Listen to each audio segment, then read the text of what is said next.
శైలు నేను నిన్ను కొన్ని క్వశ్చన్స్ అడుగుతా, ఆన్సర్ చెప్పు. ఓకే. ఒక ప్లేన్ 500 బ్రిక్స్ ని తీసుకోబోతుంది. ఒక బ్రిక్ కింద పడితే ఎన్ని ఉంటాయి? 499. Okay, good. ఒక ఎలిఫెంట్ ని ఫ్రిడ్జ్ ఎట్లా పెడతారు? అది పెద్ద ఉంటది కదా, పెట్టరాదు. సింపుల్, ఫ్రిడ్జ్ డోర్ ఓపెన్ చేసి ఎలిఫెంట్ లోపల పెట్టి మళ్ళీ ఫ్రిడ్జ్ డోర్ వేయాలి. ఒక జిరాఫీని ఫ్రిడ్జ్ ఎట్లా పెడతారు? సేమ్, ఫ్రిడ్జ్ డోర్ ఓపెన్ చేసి అట్లా పెట్టి ఫ్రిడ్జ్ డోర్ వేయాలి. ఫస్ట్ ఎలిఫెంట్ ని బయటకు తీసి మళ్ళీ జిరాఫీ లో పెట్టి మళ్ళీ ఫ్రిడ్జ్ డోర్ వేయాలి. ఓకే. అయితే ఒక ఆఫ్రికాలో అన్ని అనిమల్స్ పార్టీ చేసుకుంటున్నాయి, ఏ అనిమల్ లేదు? ఎలిఫెంట్ కాదు, జిరాఫీ. ఎందుకంటే జిరాఫీ లోపల ఉంది కాబట్టి. ఓకే. ఒక అమ్మాయి ఒక నదిని దాటంగా అలా ఎక్కువ క్రొకడైల్స్ ఉండే నది అది. కాకపోతే ఆమె దాటుతుంది కానీ అయినా సావదు. ఎట్లా?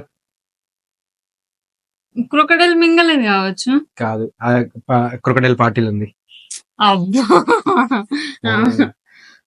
తర్వాత దాటిన తర్వాత ఆమె చచ్చిపోయింది. ఎట్లా? పార్టీకి వచ్చిందా క్రొకడైల్? కాదు, ఇంతకు ముందు పడ్డ ప్లేన్ లోకి వెళ్ళి ఇటుక పడ్డ.